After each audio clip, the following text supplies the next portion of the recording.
So first, let's take a look in the Non-CDB architecture. Here, by default, we use 4 worker process when we are operating a Non-CDB architecture database. However, we can change this number from 1 to 8 if we want. And the way we do it when using auto-upgrade is through the statsctl option, where we can specify minus lowercase n and the number we want for the number of workers. So here it's an example showing how we can specify 2. So think about the upgrade process as a Christmas tree, where we have several steps or phases that we need to execute serially. However, inside each of those phases, we have some scripts that then we can take the real advantage of parallelism to run those scripts in parallel. So let's say we have 2 workers.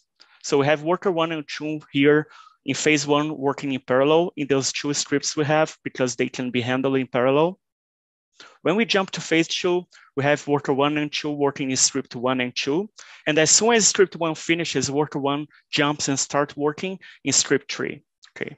And now that script 2 finished, worker 2 stays idle because there is no other script running that phase.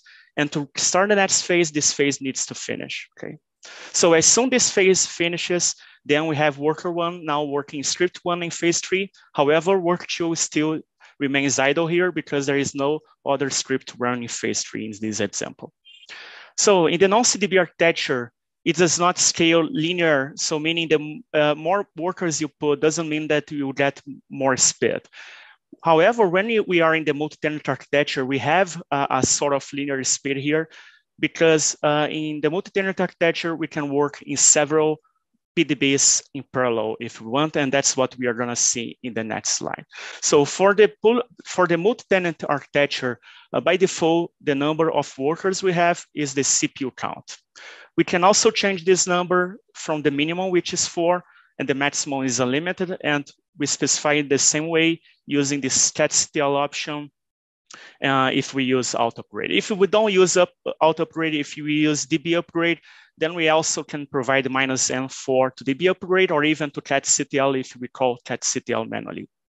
So we also have, for the container database architecture, we have another parameter which defines the number of parallel processes we want for each pluggable database. So the default is 2, we can change from 1 to 8.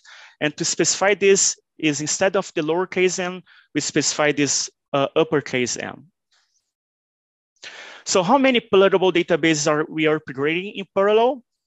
It's simply math. We get the total number of workers we specify. Let's say we specified 8 workers and we want 2 workers per PDB. That means we can go up to 4 PDBs in parallel in this example.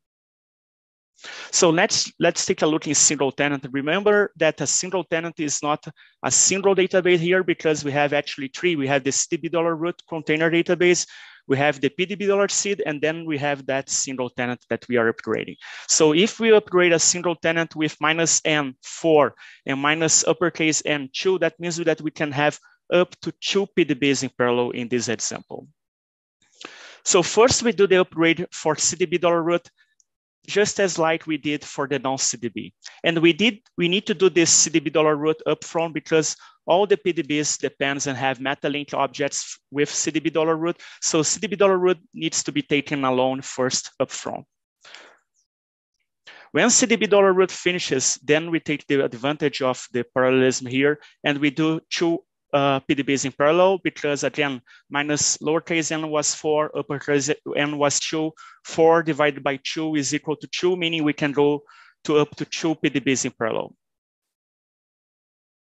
So Non-CDB is always faster than single tenant. And the reason for that is because in the Non-CDB, we only have 1 dictionary to upgrade, while in the single tenant, we have 3 dictionaries. We have, again, CDB $root, PDB $seed, and that pluggable database, which is the single tenant that we are upgrading. So now let's take a look in the multi-tenant architecture. Imagine this example where we have 7 PDBs and we provide the same parameters. So here, as we are providing -n4 and -uppercase n equal to 2, means we can do 2 PDBs in parallelism. However, again, we need to do CDB $root upfront. And after CDB $root finishes, then we start working first in PDB $seed and PDB1. and then we jump to the 2 next ones and keep doing this until we upgrade all the pluggable databases. Differently from the non-CDB architecture, in multi-tenant architecture, we scale by upgrading more PDBs simultaneously, because here we are working in different dictionaries. So the more PDBs you work in parallel, the better for the process speed. We also have the Unplug-Plug-Upgrade approach, where we can, from a lower version, unplug the PDB, plug in a higher version PDB, and upgrade that PDB when we plug it. So after we plug it, we do the upgrade.